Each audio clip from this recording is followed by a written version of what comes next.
Welcome, everyone, to the ReNouned podcast. We are your co-hosts, Alison Hager and Mark Schulz. And ReNouned is a podcast for the curious. We dust off the commonplace to look for shiny new relevance as we challenge ourselves to think critically about the objects that surround us. How do they echo humanity's past, reflect the present, or foreshadow the future? So with that, we will jump right into episode 4. Woo! Mark, how was this week for you? It was good. I find myself, looking forward to this hour and a half as our little geeky intellectual, weekend vibe. I'm kind of digging it. Process-wise, we'll get into it. Process-wise, it was great. Content-wise, this one was rough. I'm interested to hear why. Yes. So let's remind everyone what the word was. Oh, absolutely. So for episode 4, everybody, if you were with us last episode, we did our gut check where our random word generator spit out this week's noun, and that noun was glory. Glory. I just wanted to burst into song again, just like when we first heard it. It's gonna happen throughout the episode, I think. So what we'll do, everybody, is if you're new to the show, we're going to roll to see who goes first. We're going to do our quick hit, our 15 seconds or less. Then we'll both go down our respective rabbit holes from our research this week. And we'll pose some big questions to each other and to you as our audience. Then we'll wrap it up with next week's word. So, yeah. Alison, okay. You have your dice. I'm ready to go with my shiny red die. I know. I need a cooler dice. I pulled one out of some random board game. All right. Okay, here we go. 3. 4. You have it. All right. So far, 3 to me, 1 to you, I think, in terms of going first. Yep. 2. I will say selfishly, I was kind of hoping you would go first this week because you do such a good job with the etymology, and then I could skip that part. So when we do get into it, I'm going to kind of like use you as a crutch, I think. Sure. To fact check me. Okay. So are we ready to jump right into our do it? Let's do hits? Just the hits. I will set up my timer, and this will ring at 15 seconds. So I can, anyone who's been with us, we changed our process so I can actually listen. Imagine that. Okay. 15 seconds on the clock. Give me your quick hit now. Glory is generally understood to mean high renown, praise, honor obtained by notable achievements, or the manifestation of God's presence. But today I'm going to go down a whole different glory hole.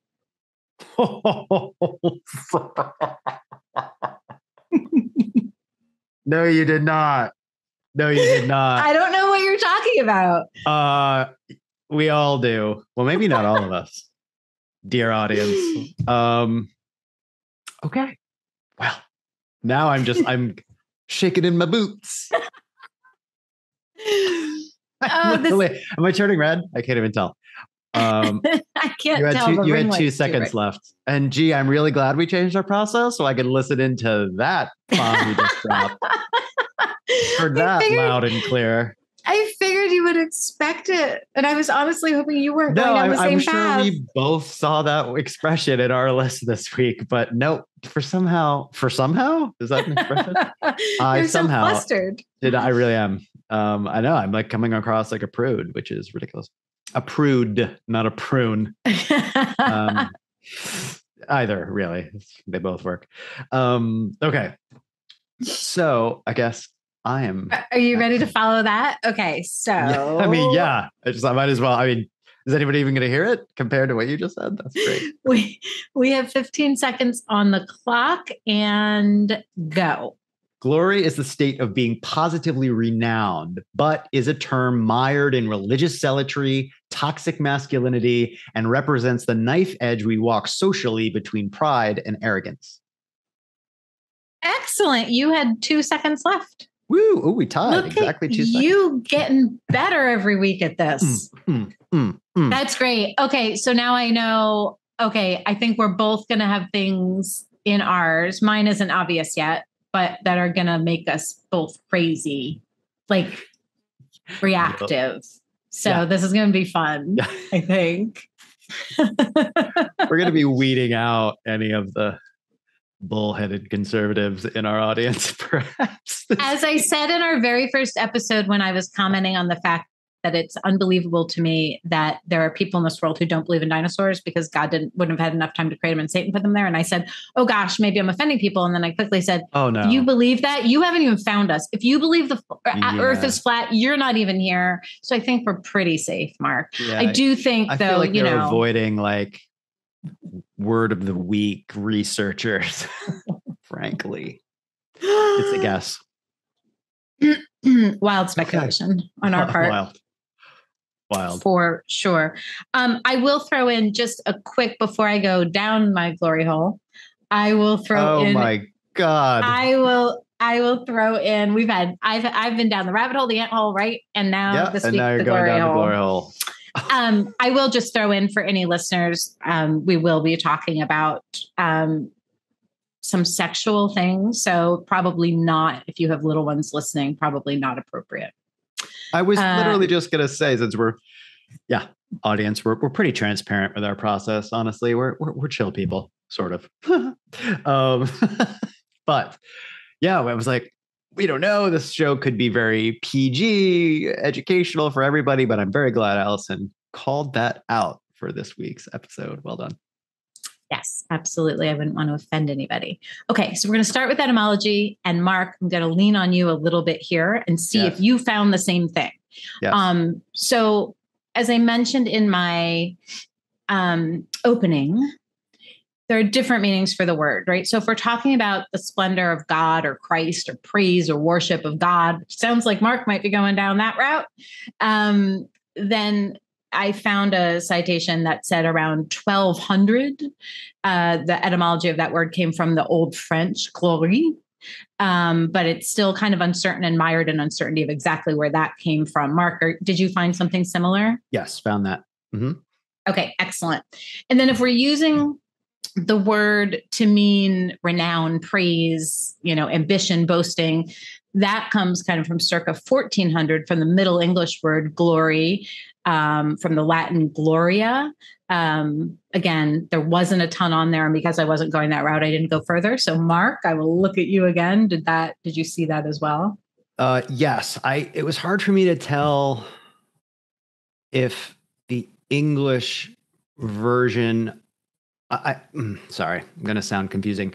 1200, yes, was the God meaning. The Latin that the 1400 meaning came from, I think, was much older. So I do think in Latin, gloria, meaning fame or renowned, was much older. But was there? Yeah. I do think. Yeah, you're right. But when things crossed over into English, that's probably. Yeah. Does that make sense? It does. No, it does. And I will say, I technically think the Latin with just renowned was way earlier and wasn't obviously Christian God glory. Nah, sorry, I'm already nauseous. Oh, well, just wait for it. So I'm obviously going down. I'm following neither of those etymologies. There's one. Once we add a second noun, which is whole, to glory, we're going to talk about the etymology of glory hole, which is equally as like windy. So bear with me for a minute. So in 1825, there was a definition for the term glory hole, which was basically a receptacle, a box, a cupboard, where odds and ends are put haphazardly and in no particular order. And it kind of like a junk drawer. That's basically what it meant. And there is some vague etymology, like they kind of say like it probably was a variant of a Scottish word, glower, which is Glaur. If we have any Scottish Gaelic speakers out there, glower. There you go. Yeah, terrible Scottish. And so that kind of meant like to make muddy or dirty or defile. So it became kind of like this junk drawer. That seems so tenuous of a connection to me. And then you also then had Another like glory hole could also be a small room between decks on a ship, or it could be a large opening or a pit in a mine. And there's speculation that, like, again, they say maybe it came from Old Norse for the word is Leir, which kind of meant mud. But those also aren't the glory holes we're going to talk about. We are going to move on to 1849. And in 1849, the term glory hole became used in industry in glass blowing. And so basically, the speculation is that probably glory by the 17th century had developed a sense of meaning, or like a circle or a ring of light, which probably had to do with like the worship of God. But glass blowers took that and they used it. There's a hole in a furnace for softening glass when it becomes stiff and you can't work with it very well, and they fire polish it. If anyone's not actually watching this, I'm just watching Mark's face and it's really fun. A running list of vocab words that you've used. Okay. And so I really am just a 15-year-old boy sometimes. And so basically, in glass blowing, there was this term called glory hole. It was also called a bottoming hole. I can't do it. Wow. I like broke into a sweat. Okay. No, please continue with things stiffening in the bottoming hole while things are blowing glass. So we're going to follow this a little bit. Glory hole eventually became a slang term for a hole made through a partition to enable people to perform sex anonymously. It was mostly used by the homosexual community. And so, what are you trying to say? What'd you call me? It is shocking. And so, to be very clinical about this, one party would put their penis through the glory hole, and the party on the other end would stimulate it orally, anally, manually, and it's completely anonymous. And anally? So, yeah, apparently, sorry. I've done some interesting research. I should actually erase my history. It's really not complicated, but it's just there's a whole. It does seem more. That's a lot to me. That's involved. But okay, go on. So apparently, according to the Routledge Dictionary of Modern American Slang, the first time glory hole appears in print used in the homosexual meaning is 1949. And the definition they gave was a phallic size hole in partition between toilet booths, sometimes used also for a mere peephole. There you go. That was the very sanitized initial definition. So, Mark, question for you. When do you think we have like a first citation somewhere? I was 18. Wait, what? Just kidding. I didn't know what you were going to ask me. I panicked. That's exactly what I was going to ask you. You're going to be like, when did you first do this? Story. My gosh, it just dawned on me. I mean, I think it's screamingly obvious, but the audience, as I just make crack jokes like, "Would you just call me?" and all that. Everyone who hasn't been able to tell already, proudly out homosexual gay male, have been out since I was 15. I'm in my, good heavens, am I saying late 40s? Almost. 2 more months, I'll be in my late 40s. So yes, so I'm out and proud that way. So Alison and I are very comfortable with the topic and joke. So if anyone who might have thought that I was slandering us somehow, I was not. Sorry. I just want to make that clear. Go ahead, Excellent. Alison. No, I think that was a very good call out. Yeah. So when do you think we kind of get the first citation of what wouldn't have been called a glory hole? Because again, that term wasn't actually used until the 20th century. That wasn't used until the 1940s in this meaning, but meaning the exact same thing. Where do you think maybe they started appearing? Just what century? For sex, not related to. For sex, not related to glass blowing. Using the term glory hole, not or using the term. Just that happening. Being what it is. Yes. Oh, dude, the Greeks had to be all over that.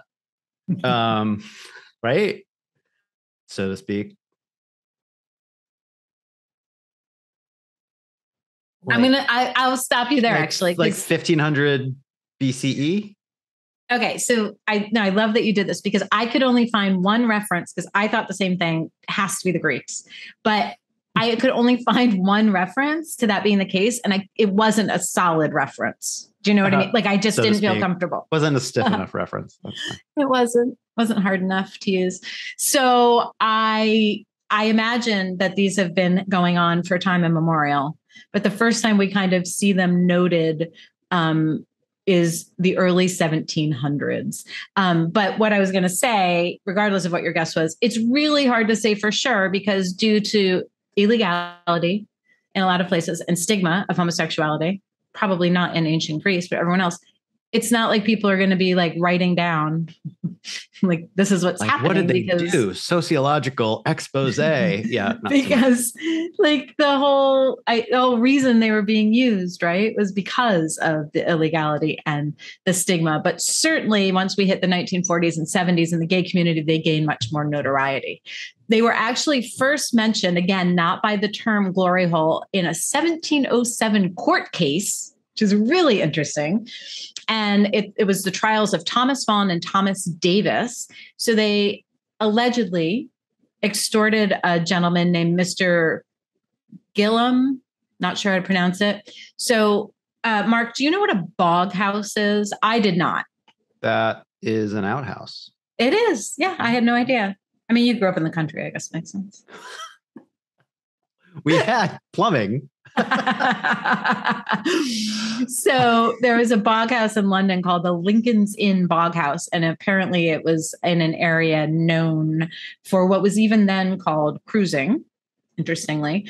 So a gentleman named Mr. Gillam entered the bog house to use the facilities, and he noticed a hole in the wall and a penis poked through it at him. And Mr. Gillam was allegedly not interested in this activity. He was just there to relieve himself. And he ran out screaming. And he was followed by the person who had been on the other side of the partition, yelling after him that he would have happily had sex with him. Why is he running away? And then another man stops him. So now he is sandwiched between the two men. And this man says, look, we will tell everyone that you went in there for that purpose. If you don't pay us this large amount of money, we will tell your wife, we will slander you, we will tell everyone. That's why that guy was yelling after him, because it was a setup. Because I was like, nobody's that desperate. Right. Just so that went to trial. Every club in New York City. Sorry. That went to trial. So somebody was trying to, got it. It was a setup. Wanted to extort money from this dude. And the trial, apparently, I did not read the entire thing. It is very convoluted, but I did read enough to understand that they did actually uncover a huge extortion ring. So that's just a side note, but it was interesting. But that's the first time we find in somewhere, writing like a court case that this happening. The scribe, the clerk who's writing that for the first time, maybe in human history, had to write down glory hole. Well done. And he didn't say penis, the scribe. He said privy member. Privy member. Put his privy member through the hole. So just another phrase for you. That should be a pub, the privy member. Oh my gosh, I wonder if it is. Yep. Research that. Old Compton Street. Definitely on Old Compton Street. In London, folks. So so fast forward, right? The glory holes, not yet called that, are a thing that is happening. It's also sometimes called tea rooms or cottaging. So you may have heard those, which I didn't know those terms at all. But okay, let's go back. So we have this happening. We have this happening mostly because homosexuality is legal and stigmatized. It was illegal in the US, in our country, until 1962, and in England until 1967. And there are still 73 countries in the world where homosexuality is illegal. That's out of about 195. So that's around 40% of all the countries in the world. And of course, in many more countries where homosexuality is not illegal, homosexuals are still targeted, harassed, abused, right? So we know this. So glory holes were and remain a way for gay men to engage in sex in anonymous ways. It protects both parties from the authorities, although we know there have been some very high-profile celebrity cases over the decades that cops started doing stings at glory holes as well. But it is a way to avoid the authorities, to not have any witnesses, to not even know the identity of the other person. So it was much safer when you knew that you could come under criminal prosecution. It also, and still also, allows self-identifying straight men to explore their sexual curiosity in relative obscurity. So, can I jump in with a soapbox please moment? Do. The fact that it is the only outlet for so many historically, and yet is used from cops and is illegal, is just this classic example of never quite having society be on the side of the individual who is struggling to deal with X, Y, and Z emotionally, right? It's much like the difference between Scandinavian countries and their approach to addicts versus the US's approach to addicts. Whereas in Scandinavia, a lot of focus over the past 20, 30 years has been focusing on removing the isolation of addicts, having them supported with, a human society network, kind of, instead of stigmatizing and shutting it down and punishing. Kind of, this sounds very woo-woo, but like connecting them with love and support to help them work through whatever it is that they're, dealing with. So much, and that's what gets me riled up, is the history of, instead of saying, oh, they're not doing this because they necessarily want to, but like, if society, if society had advanced, this would be necessary. Right. It's X, Y, Z. And the fact that it was like, damned if you do, damned if you don't, like, that's just annoying to me. Anyway, absolutely. And more still than is. Annoying. And, it's like infuriating. Right. It still is in so many places, but you've capped it. I mean, very well. The issue of what was driving glory holes is the illegality of love, right? Basically not allowing people. And the suppression. Yeah. You can't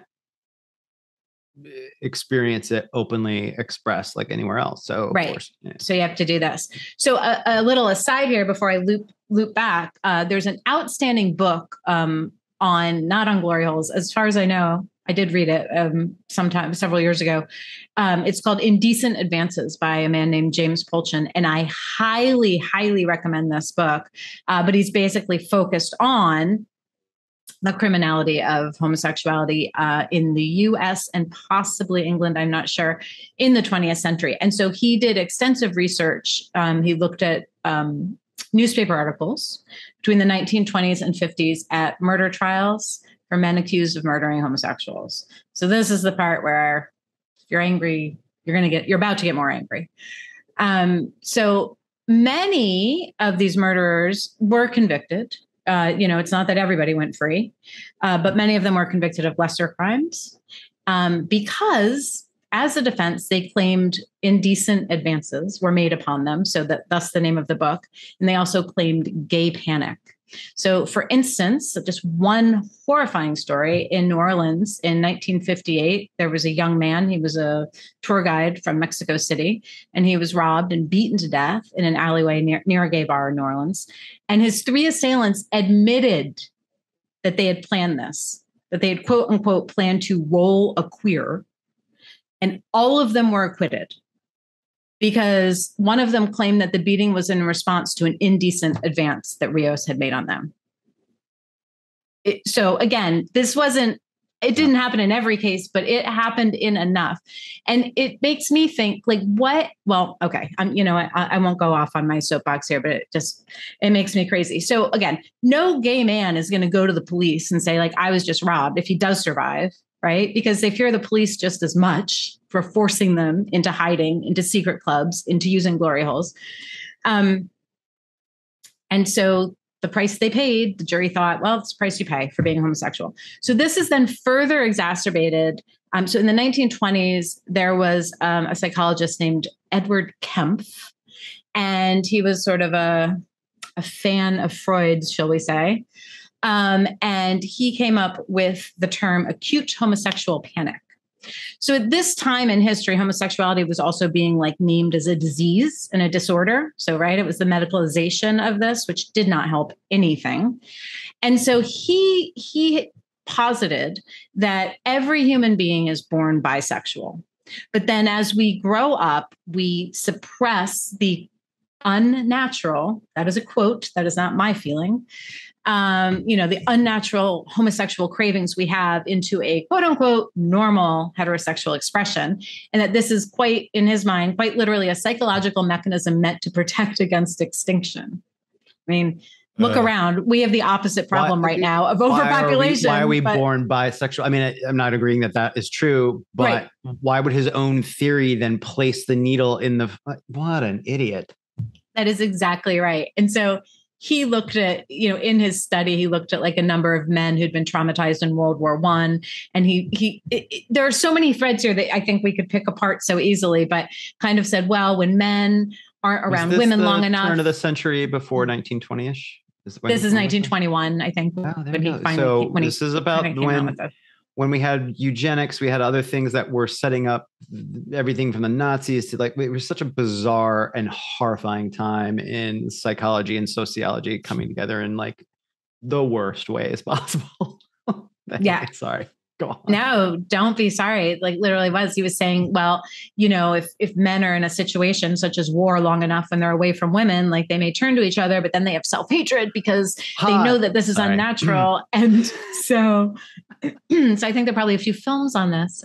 Sorry, just sharing that for Mark. But basically this morphs into his idea of acute homosexual panic, where you're panicking yourself and you're panicking if someone else of your same sex comes at you, became a legal defense popularly known as the gay panic defense.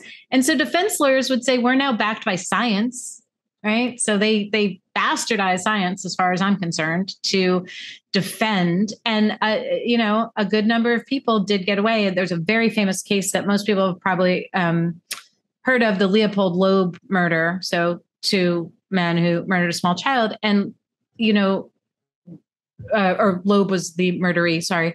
But when one of the men was acquitted of the murder, it was because of the gay panic. It's saying, well, someone made an advance on me, so I had to kill him. And the jury's like, yeah, absolutely. He was a helpless victim of a psychotic homosexual attack. So this was something that was really happening. This wasn't just somebody writing in a journal. These were things that were affecting people's lives. I guarantee it's still happening in small podunk towns. Agreed.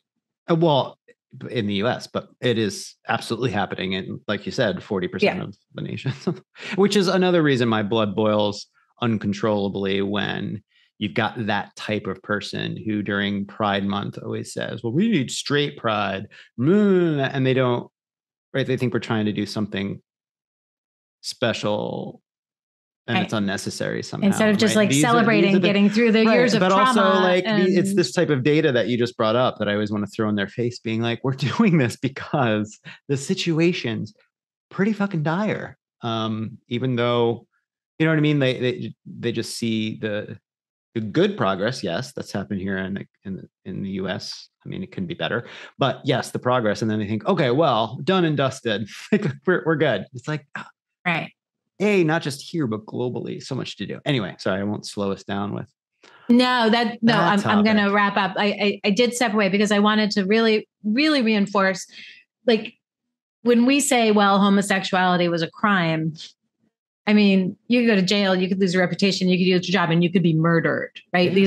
These were not oh, well, you kind of didn't want to do it, or you might be embarrassed, right? So thus we have glory holes and so many other things, to Mark's point. So, okay, that was my aside. And thus that type of culture is embraced, especially, I came here to New York City at 17 and then went to school here and stayed. And that culture embraces those types of things, embraces sexuality, embraces the flamboyance and the fun of it, because it's a rebellion against a lot of that. It's, so it's no surprise that things like RuPaul's Drag Race and those things like that have taken off are very sassy,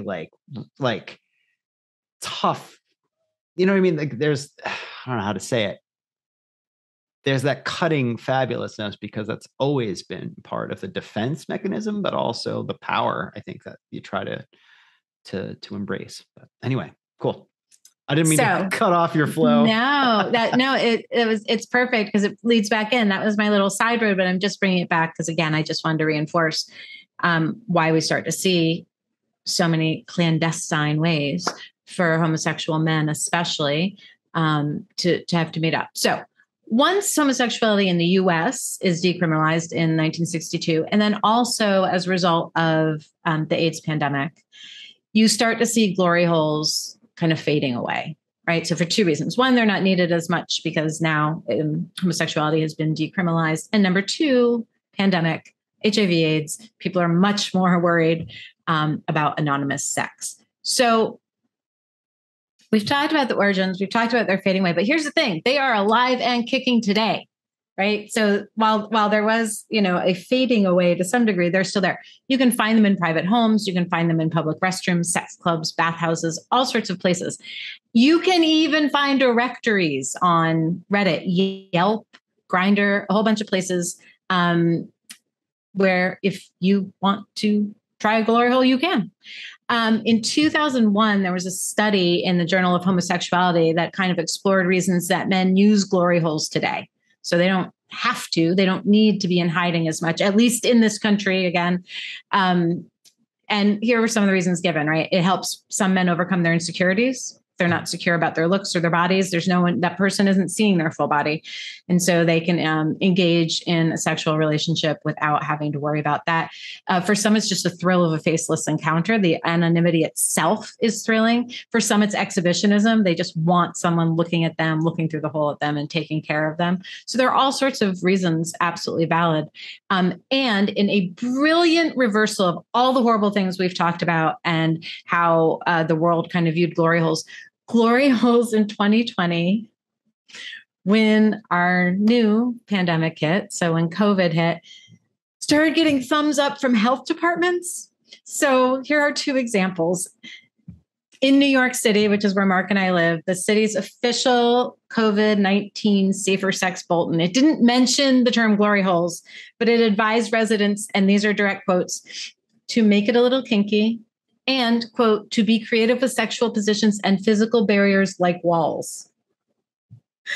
So a spokesman for the New York City Health, isn't that amazing? I have just a huge smile on my face right now. So a spokesman for the New York City Health Department explained that the goal was harm reduction, obviously, right? We want to keep people safe. And he said, the New York City Health Department believes that a safe sex life is vital to mental well-being of a lot of people. So they were just giving practical advice. And he also said, quote, "We are a sex positive health department." And I just love that so much. They also looked at manuals about safer sex from the AIDS crisis and kind of used that and updated some of those things. So about a month later, Canada, our awesome neighbor to the north, the British Columbia CDC, Center of Disease Control for British Columbia, went a step further with its COVID-19 precautionary recommendations by suggesting, quote, barriers like walls, e.g. glory holes. Came right out and said it. I just want to cheer on our much more liberal brothers up north as one way to lower the risk of exposure. So what was once considered one of the most illicit and transgressive acts, because homosexuality was criminalized, has now been recast as a state-sanctioned, guilt-free way to hook up in a pandemic. And I think that's glorious. So connection to another human being is glory. Take God out of it. Connection to another human being, be that physical or, psychological or spiritual, is what's glorious. And so the glory hole had started in infamy and now is coming back as something that's alive, kicking, and actually supported from a public health perspective. Amazing. So that is my glory hole. Love it. Well done. Well done indeed. I love, I had forgotten that I had stumbled across the expression for glory hole being a junk drawer of goodies of things. And I was struggling with how did that translate into, but your whole taking it through the glass blowing. Yeah, it's still very convoluted. Makes a bit more sense. Yeah. But it could also make you giggle if you think about a drawer that you put your junk in. Well, yes. Works. I mean, no, trust me. That was one of the words you used before. That was on my 15-year-old boy vocabulary list as you went through. All right. I imagine that Mark's take is going to be, very, very different. I mean, my goodness, folks. if you listen to this so far, you're just smiling. You're probably a little exhausted. And now I'm gonna just like put you to sleep or annoy you. Annoy each other because are those the only two options? That's it. Sleep and annoyance. That's how I like to like really sell our podcast. It's so obnoxious that I put you right to bed. So okay. I will go down my little rabbit hole. Yes. I see your look. I know, right? So I, as well, as I started looking through things, saw the immediately, right, this mix of the reference with glory to God and God's glory and all that. But immediately saw that it was used with being renowned. And seeing that it was used purely as a interpersonally defined thing, which I'll get into. Probably I'll just thread this through a little bit in the difference in like how cultures, I think, have looked at this idea of pursuing glory, right? Because I think definitely in the West, glory is renowned purely by how others are seeing you. There's never, I think, this sense of taking this pride and I guess that's not renown for us, right? It's pride, or it's a steadfastness in yourself. So that's not in play here, right? It's purely interpersonal definition of, right, you can't be glorified, you can't have glory unless it's given to you by other people, basically. So as I started to look through everything, I felt myself resisting the religious path just because it would piss me off. And I would feel like I already have it in my notes. I'm like, religion is a cancerous concept that has dogged humanity since the beginning. Like, that's where I'm at, right, with this whole thing.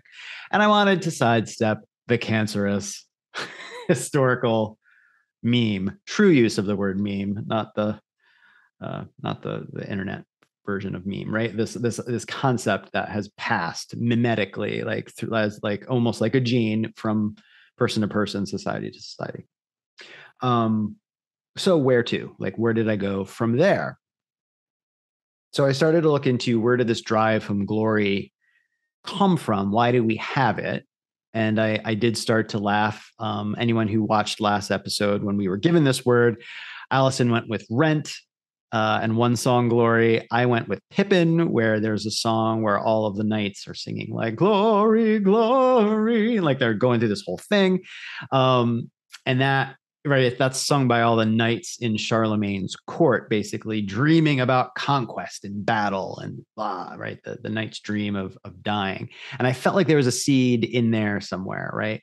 So I started to search with that angle, more of this idea of this male military type of angle to like what glory is. It felt like something won in battle. And so the more that I thought about it, and I say this with caution, just because either Alison, you might jump right in and correct me, or someone online, if you find us at, it's a good time to drop the website, renownedpodcast.com, or online, through social media. By all means, respond to me if you have ideas of this. But I started to realize I can't think of a female character or example that has ever pursued like glory like you do when you think of knights or men in battle and needing to die on the battlefield for glory. Like Joan of Arc, that's different. That was glory to God. And it was like, I'm trying to think, it feels like I feel like there has to be a Marvel movie reference right here, but I'm not thinking right. of it. You're like, what is it? Were the Valkyries pursuing glory to some degree? They were like, no, that maybe like, because they were very hyper militarized. So I'm like, even when I had that thought, I'm like, gosh, that feels risky because I don't want it to be this sexist thing. But it's not entirely sexist in my mind, because I'm about to go like where that is such a negative thing for men to like be focused on. And we'll get into that here.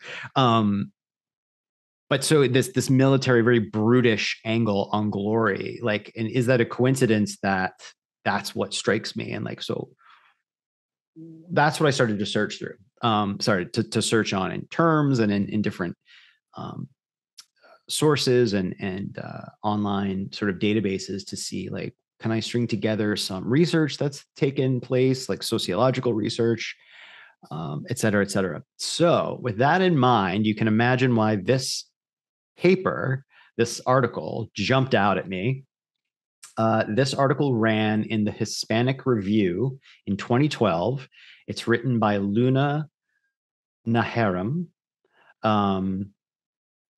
That's Najeram, I believe would be Najaram, or Najaram. And it jumped out at me because it's called Masculinity, War, and the Pursuit of Glory in Sepulveda's Gonzalo. I'll explain who those names are here in a second. And it's going to be kind of fascinating, probably, Alison, to you. I'll hook it in at the very end because I had a very bizarre connection happen here. Excellent. I like that you went the book route, though. So I don't know that I've ever read Sepulveda. If I have, it's only been one thing. I can remember seeing like his books on my dad's shelf. So I'm really eager to hear about this. Yeah. He's not a great guy. So Juan Ginés de Sepúlveda, born 1494, died 1573. So he uses this word, right, this glory, to establish basically a Christian moral basis for war at a time when there were two competing views on this topic, right? There was the view that a Christian knight should use the term paciencia, right? So patience, to approach warfare from like an enduring suffering, like a patient, endure the suffering, be steadfast in your endurance of the pain and whatnot. And there were some points made in Miss Naharam's article around that. Also was at a time when the Roman Empire was failing, it made a little bit of sense to embrace this, just endure the pain and the glory through suffering because things are going to shit. Versus an older Roman military view of vitus militaris, military life, and that like brutish, like real true, like searching for glory through military might and conquering. So Sepulveda harshly criticized, though, this patience approach, right? This view of the knight battling only his inner temptation. This would be the patient view. Battle only the inner temptation. Praise from other men is not worthy of anything. The only praise you need is praise from God. So glory should really not be something you're looking for. So wait, I just want to pause here. So you didn't want to go down like the religious route because you didn't want to anger yourself, but you went down a religious route. Is that right? Wait. Well, okay, keep going. Oh gosh, I guess I did in a way. Yeah, you're right. That is sort of a big paradox there. Not a paradox. I mean, it's fascinating. So continue. You're right. I didn't want to, but it felt like I was going more down this toxic masculinity route. But there is, I mean, I don't think you can ever read, unfortunately, any history of the West, especially in the 1500s, and avoid ye old Christianity. Okay, so Sepulveda was at a place when he rose from humble beginnings to be like a fairly celebrated academic in Spain. And we're at a time when Spain was striving to be the next massive empire. I mean, it kind of was, but it was expanding. It was trying to sort of take Rome's place as this new, Spanish empire. And it was trying, therefore, conveniently to justify being a very Christian nation, but warlike and having conquistadors and colonization and this whole thing. So he steps in conveniently to downplay, say, no, this patient approach is not really the way. This vitas militaris should be the way.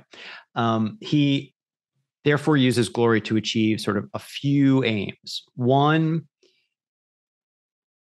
he stands up for it being a way to achieve social mobility.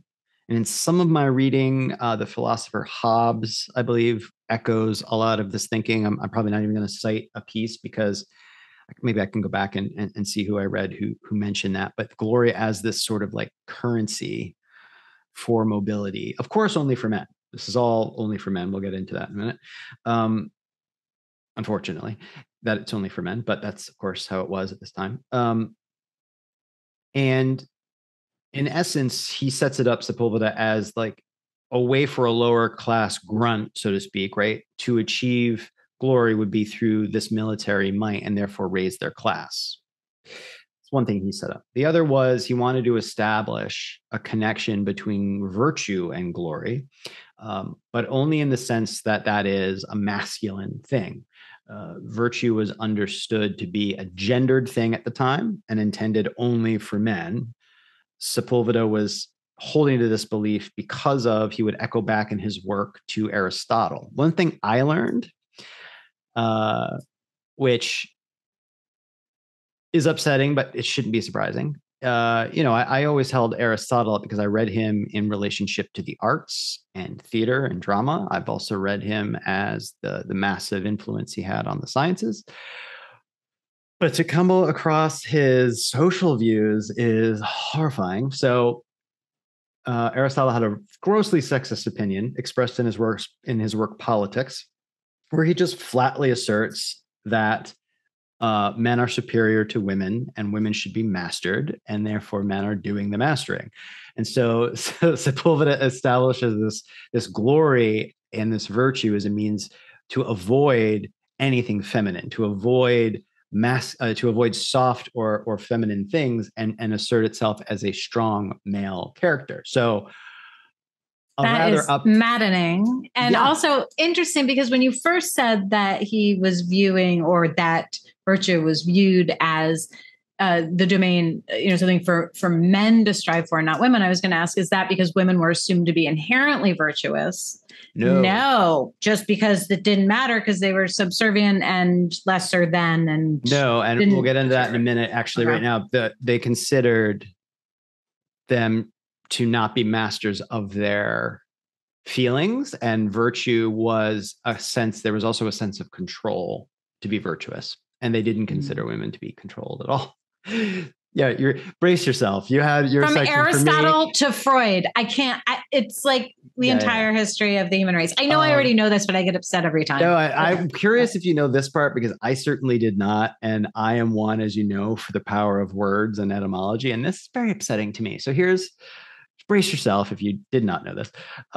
So an etymological tangent.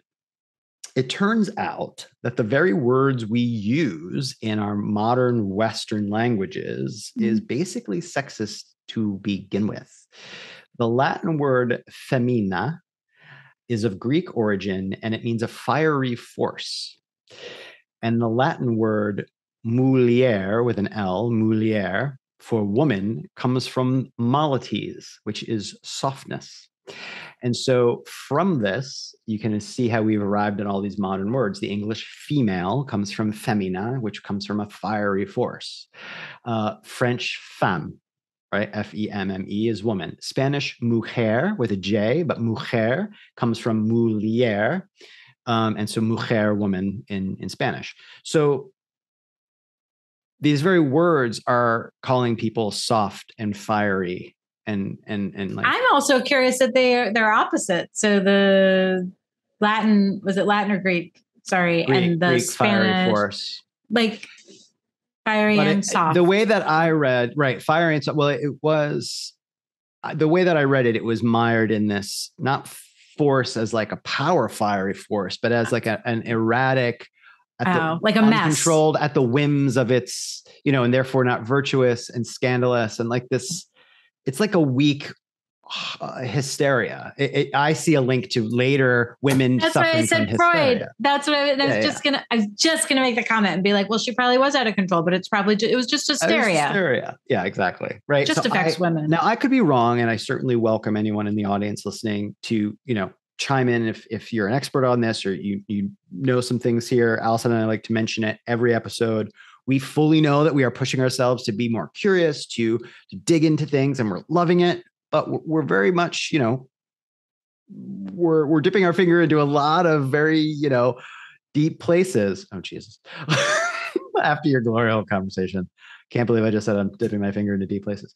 But there will be people who know much, much more about this clearly than we do. So, but that's how I'm taking my reading on this. Fiery Force was not seen as, a positive, the Valkyries, strong, like you said, strong. This was like a erratic sort of thing. So it's no wonder that, we still struggle. I have in my notes here with these sexist dynamics, and the very concepts of our language have instilled them, right? Language is a crystallization of mental concepts that we then use and reuse. So gosh, those got locked in that long ago, and we pulled it from femina into feminine into everything else, where clearly each one of us doesn't mean that now, and we say that, but it still bothers me that's still there, right? So anyway, moving on. Sepulveda also subscribes, sort of moving on, still going to get bad.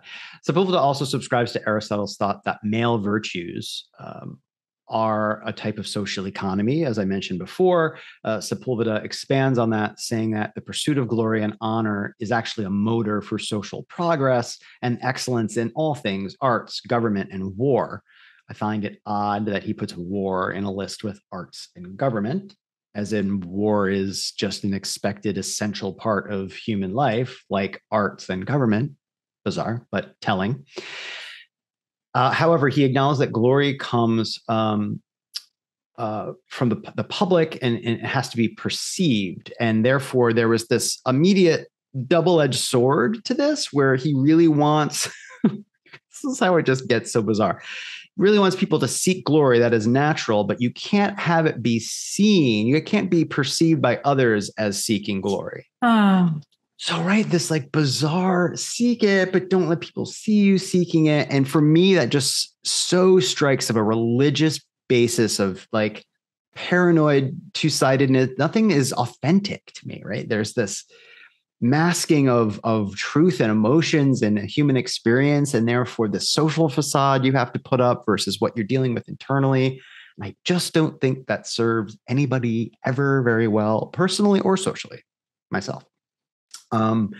It starts to feel like I wrote in my notes here, that feels very much like a Victorian age thing, which comes much later, but it's still that facade. And how dare you talk about this openly? But of course we all want this. It's right. It's this thing nobody's shit stinks, that nobody has awesome sex. Nobody wants that. Of course you can never acknowledge that. So it kind of is a great tie-in, I feel to your conversation about the journey of Glory Hole, and the fact that even I laughed and had an ounce of hesitation and awkwardness, because if you're sex positive, we should embrace these things and talk about them all the time.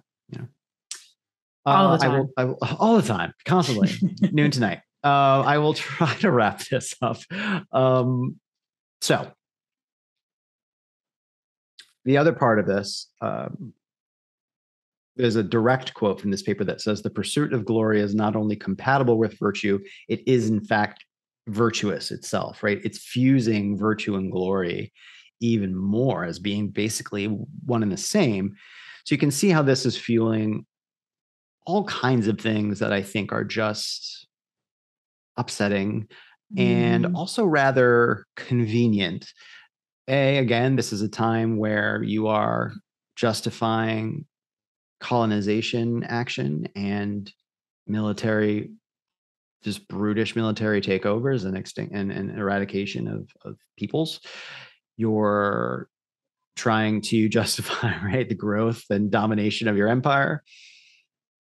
But also I don't like to, but I am looking at it in a sense of how this is still happening in many ways. If you were to look at a sense of instead of providing the lesser educated, quote unquote, lower classes, I know we like to think that we don't have classes in our society now in the US, but the not well off, not well educated, not well connected, that glory, and there's a quote here, it is the offering of the male body to warfare and glory in battle and death. Literally, the offering of the body was part of what they were talking about here. I'm sorry, but that's still happening. You have people that don't have an easy way to further themselves. They don't have, I think, social currency, so to speak. They don't have a lot of options. And it makes me really sad and upset that you've got so many, I'm going to call them, it's a horrible word, but it's I think they call themselves grunts after a while, right? That these guys that come out of school, they've worked only on their bodies. They don't feel like they have any options. They can't afford school. So they go into the military. I'm not shitting on that. I'm not saying that, no, that's terrible. I am, as a personal choice, if somebody wants to do that, I'm not saying that. I am saying that I feel like it's rather convenient, and this established power connection that stretches back to the 1500s, I'm sure before that, but this sense of glory as selling to young men, you can be glorified if you die on the battlefield, right? It's a way of sort of like mind control. It's like, right, you're no, it absolutely is. It's creating cannon fodder, and you're exactly right. So if you have money or connections or that sort of thing, and you want to go in the military, you go in as an officer. Right. If you don't have any of those things, you don't have connections, you don't have the money, you decide to go to the military for many reasons. Maybe it's something, it's aligned with your core values that you want to fight for your country. Maybe it's so that you can avail yourself of the GI Bill and have an education, get job training. There are so many reasons people go in the military. But if you don't have the connections or the money, you are going in as what they call grunts. And grunts, as we know, take the brunt of anything that's happening physically. On the ground. And I mean, this would be a whole other rabbit hole, but we see time and again, and this is still happening today. And it's incredibly maddening. The government just rah, glory, power, patriotism. Like, we love our military until those men and women come home and they can't get a doctor's appointment at the VA hospital. Right. And Congress won't, vote for bills that will actually help them with the healthcare they need or getting treatment for PTSD. Right, but they had so it's really horrifying. And I'm like, exactly. That's all that is up on offer. So I hear you. I hear you on how upsetting this is. And I think that's probably why and again, if anyone wants to share thoughts, personal experiences or stories with this, because it is not something that has touched my life. I have family members in the military, but I feel like that's one thing that would be really jarring coming back from this, is you've been bought into, right, this idea of glory. It's serving your country. It's important. And again, I feel like, just as we said, you don't want to be perceived as searching for that glory. It's this weird playoff, but I'm sure there's a little bit of, I went and served and I'm going to get some social credit from that, as well you should, right? Be seen, right? People should thank you for your service. That should be something you wear with pride, a bit of glory given to you. But then, to your point, Alison, you just mentioned, you come back and that sort of doesn't happen, or at least not to the extent that you would think. But then also just purely functional things that should exist for you in terms of healthcare and everything else are rough, or job opportunities or anything else. I would feel like that's part of the slap in the face as well. I agree. Making a worse slap in the face just historically. And I know, once again, we're probably short on time here, so I'll be quick, but during World War II, the GI Bill used to, really entice a lot of folks. And the problem was the GI Bill wasn't available to you if you were Black or non-white in general. So if you went and fought for your country and came home, you did not get those education benefits that white soldiers got. And I forget what year that actually changed, but it was not as long ago as you might think it was. So there's just a history of, you go for the glory and that's it. Because if there's any way you can be exploited, you probably will be. Uplifting. We're very uplifting today. I'm just. Hey, look, glory holes are like making a comeback. That's cracking a joke. That's positive. Okay. I'm going to shut it down, but here is the crazy connection. Now, I'm assuming this will happen in our future episodes as we continue to dig into topics, but I just couldn't believe it. And I almost missed it. Like yesterday, as I was sort of finishing up some research and putting my notes together, I just happened to search like one other thing. I forget what I was even looking for, but here's the crazy connection. The paper that Sepulveda wrote was in 1523-ish. Sorry, I lost the note there, but it was earlier on. But guess what? He continues to probably grow in popularity, has several other books. They were on your dad's shelf, as you mentioned. But in 1550, Sepulveda was the adversary of Bartolomé de las Casas in what is called the Valladolid controversy in 1550, which concerned the justification of Spanish conquest of the Indies. Now, I don't know if you remember, Alison, but either last episode or the episode before, I mentioned that I saw a play in the city. I had to look it up. I think it was back in 2000. It was either 2005, 2012. I think it was 2005, actually, called The Controversy of the Valladolid. And it was this amazing show that I saw that dealt with exactly all of this. I'm going to do some direct quotes here from, so the Valladolid debate, 1550 to 1551, this is a direct quote from a Wikipedia article on the Valladolid, was the first moral debate in European history to discuss the rights and treatment of an indigenous people by European colonizers, held in the Spanish city of Valladolid. I think last episode or something, I probably made some stupid comment being like, I think it's a college or something. It's a whole city in Spain that I was not aware of. So sorry, European Spanish listeners, thinking we are idiots. But I didn't know it was a city. So Sepulveda's arguments contributed to a policy of war by fire and blood. That the third... Sounds like women should have been fighting it. But they wouldn't have gotten glory from it because glory is a men's thing. He basically became, Sepulveda, this quote here, became the hero of the conquistadors because he went to war against this other gentleman, Bartolomé de las Casas, who was really trying to defend the indigenous people who were seen here as just godless cannibals, who it was almost the Spanish military's obligation to either eradicate or forcibly convert. Right. So I just thought that it is a very negative thing, but just a crazy connection that we had talked about the Valladolid when you were talking about the history of the slave trade. And I brought it up as, being relevant to indigenous peoples within South America, but it was also used through connection to justifying the overall slave trade. So that Sepulveda, who I just, started to hate because of his justification and this toxic masculinity glory treatise, basically, that he wrote, or a work, it was a work, is also later in time, 30 years later, the guy who's very publicly stands up for this. Nuts. And then to cap it off, when I was looking into some of the etymology, as you had brought up, I wanted for a second to step away from looking at etymology, which I realize is very difficult. I'm looking at Western etymology, right? We're looking at the history of the words as they came from like Indo-European structure.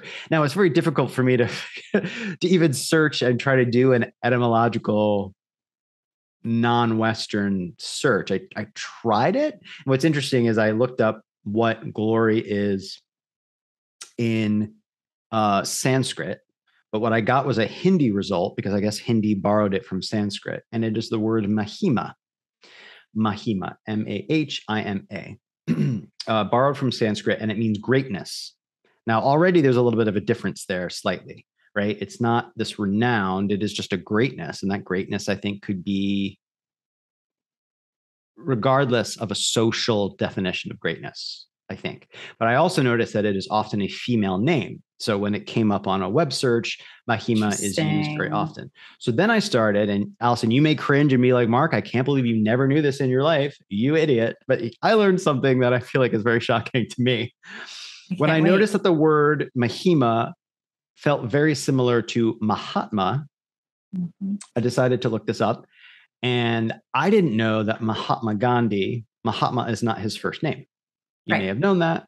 Okay, you did know that. I really didn't know that. I always thought, hopefully there are others in the audience who thought his That's why we're doing this though, right? There's so much exactly. we both don't know, and then you learn this stuff. That's embarrassing. But I didn't know that. So Mahatma means great soul. The Atma is the soul. And Maha, the beginning of that, comes from Mahima, et cetera, comes from greatness. So a great soul. And I just thought that was really cool and so wildly different than this Western trail I just took us all down with blood and glory and this and that and wanting to seek it, but don't let anybody know that. It's just a very gross way. Whereas you have somebody as amazing as Mahatma Gandhi connected to a sense of greatness being used in another culture that is just so different. So yeah, I think it's fascinating. I do want to throw in though, just before someone else like writes or calls in, Mahatma Gandhi there's some issues with him as well. I mean, so nobody's perfect. Also, I do think it'll be interesting. Like maybe one day we'll get the word pajamas. So pajamas comes from an Urdu word. I know this because I do too many crossword puzzles. So like we may get a word at some point where the etymology takes us right away from like the Indo-European roots, which would be really, really interesting. If anyone's curious and wants to look it up, I mean, you can easily Google it. But if anyone's like, well, what was his name? If I say this, I might butcher it. Mohandas, excuse me, my throat is dry still. Mohandas Karamchand, Karamchand, perhaps, Gandhi. So Mohandas Karamchand Gandhi. And yeah, I am almost 46 and never knew that Mahatma was not his first name. Yeah, I love that idea, Alison. Hopefully, yeah, we get something where it just has to take us to, we're not going back to like, oh, of course it was Latin. Right. Or Greek. Right. Yeah. Where I left off in my rabbit hole, I like to sort of just leave this for just to share the spirit, right, of why Alison and I are doing this, or to enjoy being curious, to enjoy holding ourselves accountable, to spend some time to be curious and research in a more structured way, dedicate some time to it. I left off, looking at the Valladolid controversy, sort of wanted to take a deeper dive into that again, because some of the things that I remember from a play, of course, were dramatizations. And I want to make sure that I'm not misunderstanding things, right? Or remembering as history things that might have been artistic license. So I'm going to take a look at that again, and also try to find maybe a publication of the play to reread, as well as some of the histories.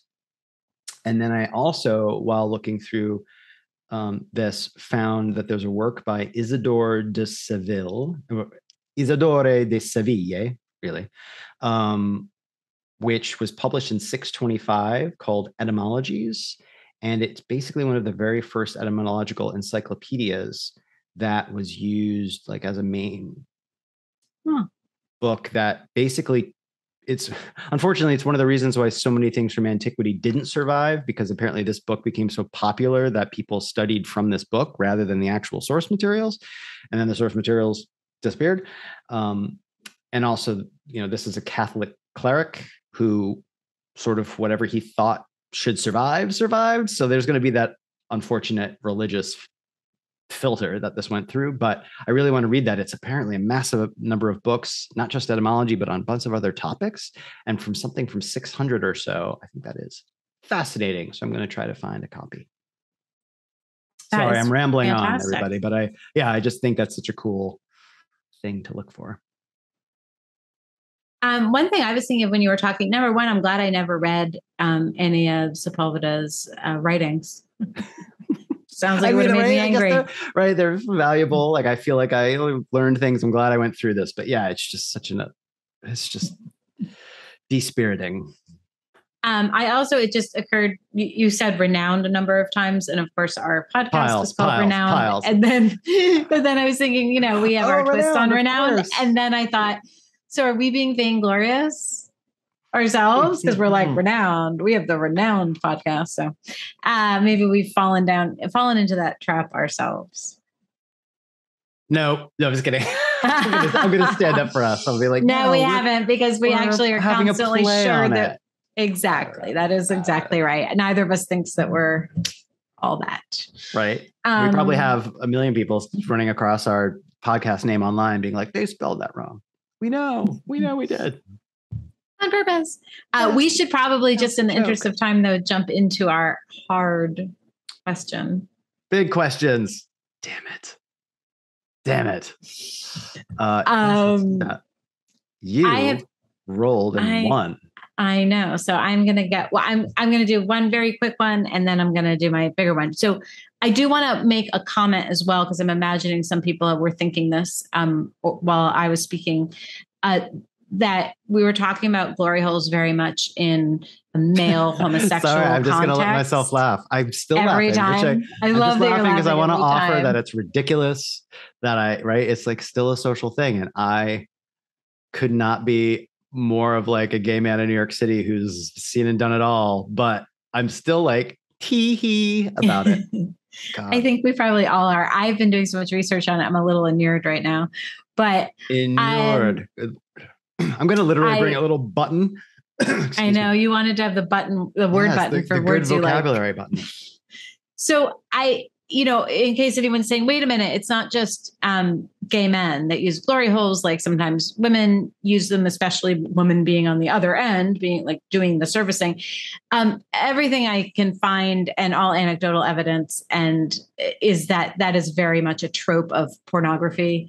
It is not, there are not many glory holes in the world being used by women on either end of it. There's more threats of violence. There's more threats of all sorts of things for women to do that. I'm not saying it's never happened. I'm not saying there can't be a glory hole with a woman on one end, but it would be extremely rare. So anyone who kind of wants to say, why do you keep talking about it only in the male homosexual context? Right. That is why. And so my just jokey question, and Mark, I do not want a real answer from you, but I'm saying in general, a person.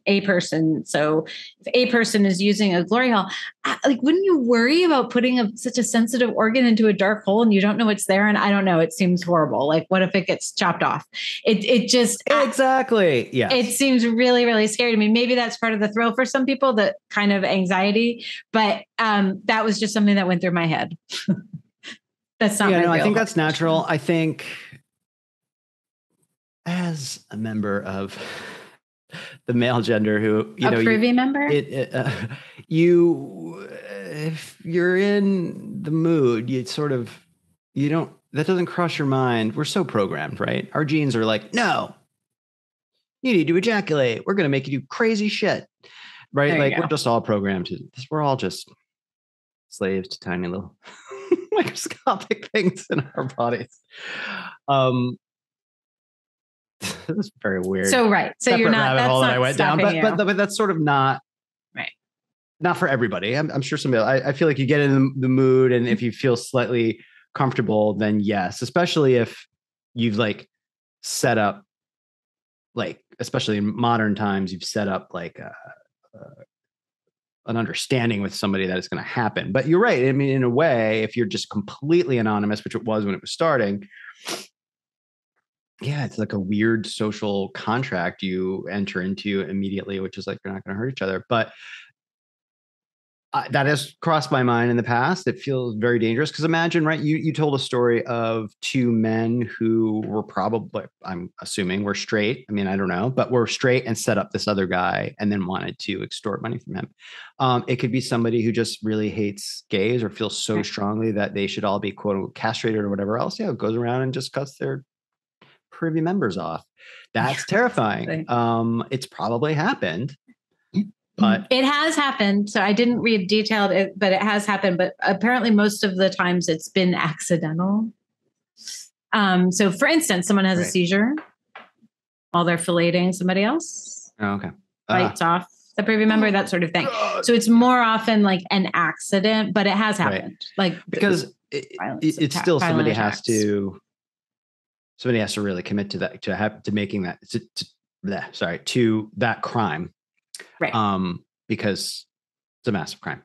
Yes, somebody will be slightly distracted looking for their privy member and putting it on ice and running to an ER, but still.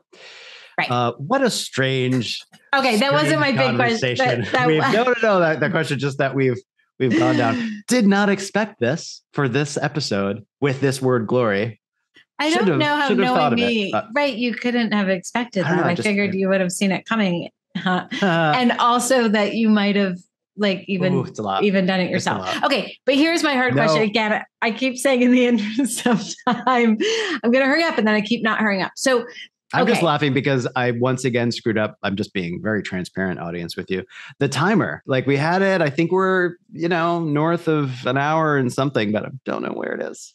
Our audience we don't know anymore. We keep trying to time it. Luckily, on a podcast, people can pause us and we're long take a breather. We're long form. So that's what we're telling ourselves. So with a modern day glory hole, in some cases, not all cases, in some cases, the folks on the other side of the wall are sex workers. So people are paying for this service, and there's of course a much broader, raging debate about legalizing sex work. Right. And the pros to legalizing sex work is decreasing human trafficking, which we talked a bit about last time, which I touched on. I was talking more about children in forced labor, but it helps manage the spread of sexual disease. It provides adequate health care for the individuals who are engaged in the sex work. It normalizes sexuality. Marcus said sex positive a few times. Our society tends to just demonize it. I think part of that has to do with religion. Part of that has to do with our Puritan past, which also ties into religion. And that just seems to be driving so many decisions. And the stigma, what makes me insane is that the stigma of sex work has for so long been on the workers and not the users of the services. So once again, the people who tend to be more disenfranchised, not have the options, not have the economic power, who might also be being forced to do this, which is not always the case, they're the ones who get penalized. They're the ones who get put in prison, not the men who used it. I didn't even do that on purpose, but that was a very funny little laugh, Mark, that just burst out of you. Now, opponents to legalizing sex work, besides spouting, religious dogma, say, well, it might make it easier for people to traffic each other. I disagree. I think it gives everybody involved more agency. So if a woman or man wants to go into this, they can. But it's a very hard question, and there is data, and there are dangers as well of legalizing it. But I just do think it makes sense. And you said something earlier, Mark, when I had been going down my glory hole, you were just talking about the treatment of the individual and the needs of the individuals and how we in the West tend to do a very bad job of that. But for instance, I think you said a lot of Scandinavian countries do this really well and used addicts as an example. I would use sex workers as the same thing. So it's government and religion not really taking care of individual needs. You have people doing this who are stigmatized and criminalized, but you have just as many people utilizing the services. Yeah. So and why I'm going to tie this with what I talked about too. All of this hangs together because you have a repression of emotion, which is seen as fiery and erratic or soft, to be strong. So you've got a 50% of the population who have been in power throughout history, mostly, almost exclusively, being the ones who cannot abide softness and emotion and things that come up when you talk about struggling or needing to be something or admitting that sex feels good or tenderness, or all of these things become taboo and an affront to a toxic masculinity facade. And so I feel like those are all just so clearly connected. You see what I'm saying? We will never get to the point where I hope we get to the point. I think maybe we're slowly getting there. in everything from recovery circles to therapy circles. That's why men are like, I don't want to talk about my feelings, right? We think it's a joke and this the stereotypical thing, but they really can't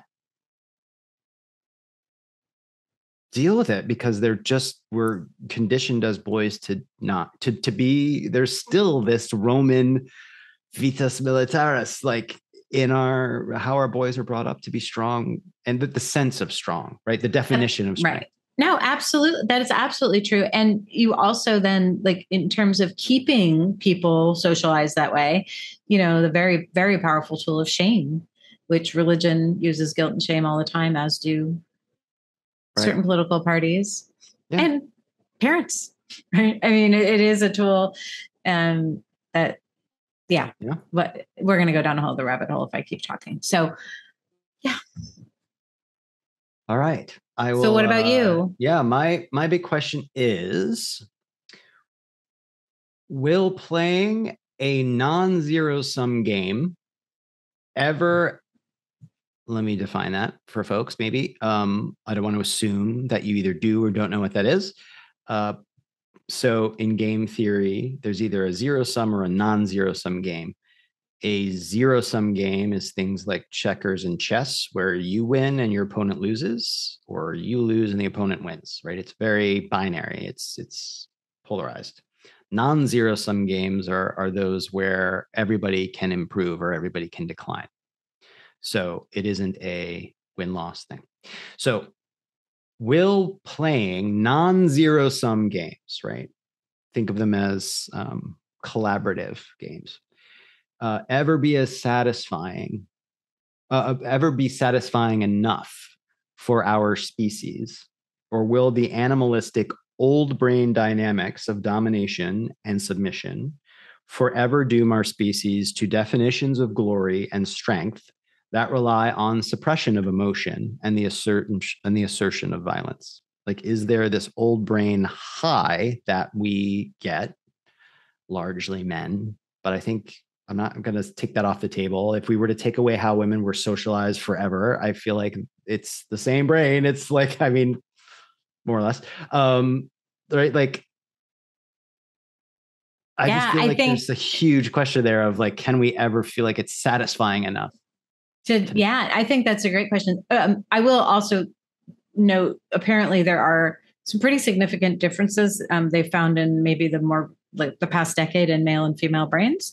And a lot of the work that's being done on transgender studies is amazing. That's why I stumbled over that, because I was like, it's the same brain, but then again, it's not really. But it's actually not. I don't want to say that it's totally different, because people will hear that and be like, it's also not. Yeah. It's not two different brains, territory. But it is like chemically, it's very interesting. The other thing I think, I hate that I believe this, but I do believe that religion is key. No, I'm kidding. I just wanted to freak Mark out for a second. I do believe so much of what we do is driven by neurobiology. So like you're saying, are we just programmed to like have this high, right, of having a zero sum game, and that's important to us? I don't know the answer, because I am way too competitive for my own good, which Mark will tell you from game nights. So I like non-zero sum games as well, because people also get a high from altruism. And there have been a lot of studies on that too. Why is altruism? Do you feel good just because you're getting something too out of it? But you may be able to get just as big a high from that. So as usual, I don't know what the answer is, but it's interesting to posit altruism versus glory. Right. And I should probably be clear, if it wasn't like, I took it down to a small game dynamic, but I'm trying to find the link from how that game dynamic projects or extrapolates out to colonialism and things like that, where we can dominate. Here's where I'm thinking, right? This Spanish at the time, 1500s, Spanish need to go dominate, and the glory and this like national buzz of identity and the satisfaction of that. Imagine if, does it boil down? It's complicated. I hope I don't lose everybody here in my thoughts. Imagine if it was as buzzworthy and as much of an accomplishment and a glory if our species reached out, understood that group, brought them up, raised them, not in a force your ways and define what raising means, raise them to be like you, but help them achieve their goals and education and understanding so that both flourish, right? That's the non-zero. So that, because I think we need to do that now. If we don't overcome this, right? If we continue to hold to these, I mean, it's happening right now with Putin and everything else, this antiquated ways of looking at glory as zero-sum games. And we're just not going to survive. The world is not going to survive. So I feel like we have to get a little bit more jazzed about non-zero sum games real fast, or it's going to be bad. Anyway, that's my upbeat cap to the end of that. Excellent. Well, I guess we should. So I got all riled up. Yeah, no, we should. Yeah. I know you said you didn't want to get riled, and then you got riled. There's an amazing book called Nonzero. Actually, maybe I'll try to post that in the episode notes. I probably have it right here on my bookshelf somewhere. Can I see it? No, sorry. I will find it. I'll actually mention a book which isn't as much tied in with glory, except the very last thing you said, which this idea you talk about Putin, for instance, you talk about governments wanting to go out and, is this very much this push for glory and wealth and renown and all those things and power. I just finished a book I highly recommend called This is How They Tell Me the World Ends. It's by a woman named Susan Perlroth. She's a reporter for the New York Times. She spent over a decade reporting on cybersecurity and cyber threats. And Putin uses a lot of cyber terror, as does every single developed country in the world, including the US. So it's not like he's the only bad guy here. But this book, I just finished it today. It will keep me up at night. I will change my behavior online. The Russians do now have access to our nuclear sites. There's a lot more going on than we kind of ever hear about. And that's why this woman wrote the book. She kind of felt like people have been screaming about this for over a decade, and the average person still kind of goes about their day like we are not teetering on the edge. Not saying we're teetering on the edge of disaster, but people need to be a lot more careful and realize this will probably be the next big disaster, right? In terms of how we look at things. So highly, highly recommend. We'll put it in the show notes just for everyone's awareness. So we'll throw that in. Is there anything you wanted to cite, Mark? No, other than what I'm reading currently, which was kicked off. So The God Equation by Michio Kaku. I've been loving this, I think, because of Orbit with our first episode, right? I've been on a kick revisiting physics and conversations and research on that. So I remember reading like 15 years ago about string theory, and this is embarrassing again, but I just wasn't quite sure in that time. Has that theory has it gone out of fashion? Was it challenged? Was it not? So I love reading this book, which really puts everything into a good history and an arc in context, from Einstein's original theories through quantum mechanics to trying to fuse them into a theory of everything. And I'm loving it. So highly recommend it. Fantastic. So should we revisit our initial ratings of Glory? Sure. Yeah, you want to do yours? So I think you were at a 7.5 and I was at an 8. We were pretty close. I was pretty excited about this word. I thought there were so many potential avenues to go down. And there are, the number of songs that have the word glory in them, the number of characters in movies, TV shows, plays, the number of places named glory. There are a lot of ways to go. Then there's the whole religious aspect of it, the military aspect of it, et cetera, et cetera, et cetera. A lot of options. I of course took the glory hole route. But even with all of that, and I love this, and I love that Mark and I both went in two different directions. I took an area that I thought you were going to get very upset and angry about. And then you took an area that I would get very upset and angry about. So I also find that interesting. You talked about like feminism and sexism, and I talked about the criminalization of homosexuality. So I found it really, really interesting, but I think I'm going to stick with my rating. I think 8 was the right rating. Nice. I struggled with this. So if I was that high, I forgot that I was that high. 7.5, you said? Yeah, I'll go double check while you're talking. But no worries. So. That sounds about right. Yep, 7.5. So here's where I struggle. My interest in the topic now to continue pursuing it actively, which I think is why I wrote down, I'm going to lock in this answer. If I'm thinking it as that, right? You and I haven't quite discussed like, what is this rating? Is it the interest in, would we continue to look into it? Is it that we just think it's exciting, et cetera? But if I were to think about continuing pursuing it, I'm actually going to drop it to a 3. I don't want to just because it was upsetting.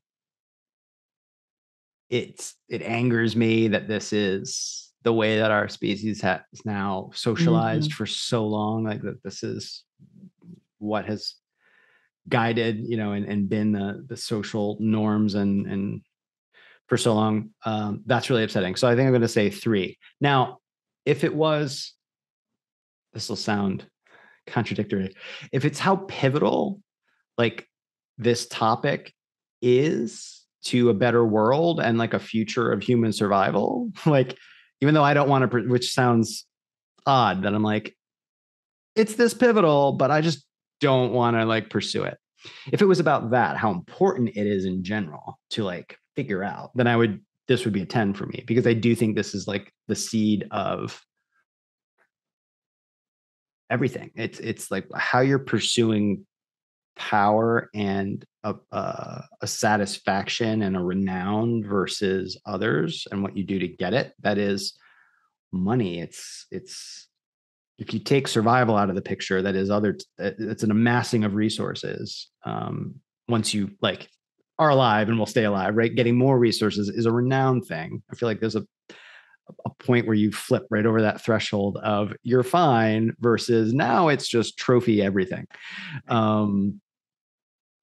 Does that make sense? So I'm going to stick with 3 because I just wouldn't want to continue to look at this because it's depressing. But I feel like there's a really pivotal. Interesting. Dynamic. So you dropped to a 3. Yeah, the way I've been looking at the rating, because in my mind, the way we had originally set this up was like, how excited are you when you first hear the word to research it? Like, do you think it's going to be interesting? And so I've been going more that route. Yep. And 3, for sure. Like last week, I was up and down. I was like, I didn't love like the word shopping last week, but I saw that there were a lot of different ways to go from an interest perspective. So, I was kind of like right in the middle on it. So, yeah. Okay. So I stayed at an 8 because I do still think there's so many great, especially in the arts, there's so many things related to glory. And then Mark went down to a 3. That is a big drop. So that is so interesting. So Mark, I believe it's your turn to generate our word for next week and see what our new ratings are. All right. Have this all set up. So 3, 2, 1. Highway. What is with? I feel like that's you don't like it. I can feel it. It's like too close to construction. But them's the rules. Them's the rules. I now have AC/DC in my head. Highway to hell. So Highway. I am gonna give this. You're like -10. I'm gonna give it a 5. Okay. Because I feel like there are many routes to go with this. And like I thought glory was going to be great because it was more of an amorphous word, but it wasn't as easy. Like my research was actually pretty hard to find the information I wanted. It was like with highway, I don't think it'll be as difficult. So I'm going to go with a 5, and I will predict that next week it'll go up a little bit actually even. So what about you? I'm going to go with if I'm being honest, right? I don't want to overthink it. 6. I'll go with the 6. A little bit higher than All you. right. All right. Well, thank you, everybody. This has been another episode of the ReNouned podcast. Just a reminder, if you've enjoyed the episode, please help us out. We are a fledgling podcast still. So whatever platform you're listening to us or watching us on, please be sure to like us. Ideally, even leave us a review. We love 5 stars. 5 stars are amazing. And please, by all means, visit us at renownedpodcast.com or online at ReNouned Podcast on Instagram, Twitter, TikTok, etc. We would absolutely love to hear from you. All right. I think that's it. We're going to say goodbye and we will see you next week. Bye, everyone.